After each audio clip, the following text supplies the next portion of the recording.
सुखर चाही जेनो नाही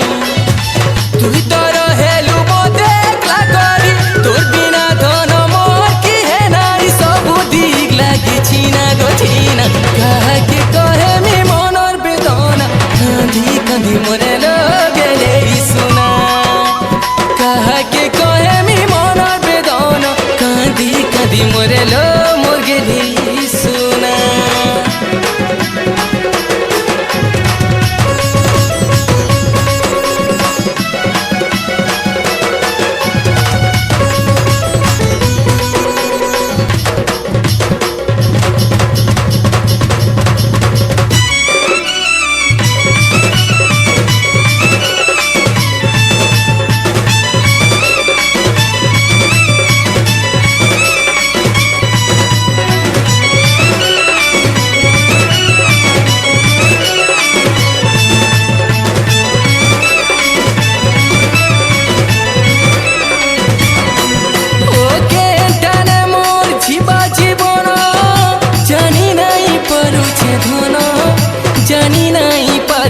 धन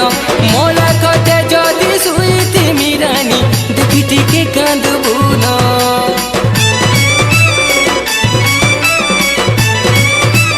सुनी जा धन दिने हेले मते सर पकाबू थिला बोली दीवाना गुटे थिला बोली दीवाना गुटे तुई थी बुसुखे तोर संसारे मुई जलुती मी मोसान घटे अगर कथा के पासिरी नहीं देबू मोर कथा सब सर की दीबू काना कली दोष गुना कहा के कहे मी मनर बेदना झुरी झुरी कांदू छे गेले सोना अरे कहा के कहे मी मनर बेदना झुरी झुरी कांदू छे मोर गेले सोना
बहाना बाटे घाटे नहीं चाली पारू चलो सब अड़े बाट बना मोरी गले पछे सुखे मी रहे मी जीती ले लुकर कथा सुनु तिमी मते कलु दुख मना गो कहे मी मनर बेदना कांदी कांदी लो मोरू छे सुना अरे कहे मी मनर बेदना कांदी कांदी मोरू छे गेले सोना तुई सिना धन भूली गलु मते मुई तते भूली नाई गो केंता काटू छे जीवनर जंजाल सुख चाही जेनो नाई गो तुई सिना धन भूली गलु मते मुई तते भूली नाई गो केंता काटू छे जीवनर जंजाल सुख चाही जेनो नाई गो तुई तो रहेलु मते छाड़ी कर तोर बिना मोर की है नाई न गुरी चाली दिग लागे छिना छिना गो कहे मी मनर बेदना कांदी कांदी मोरू छे गेले सोना अरे कहे मी मनर बेदना कांदी कांदी लो मोरू छे सोना रह दोस्त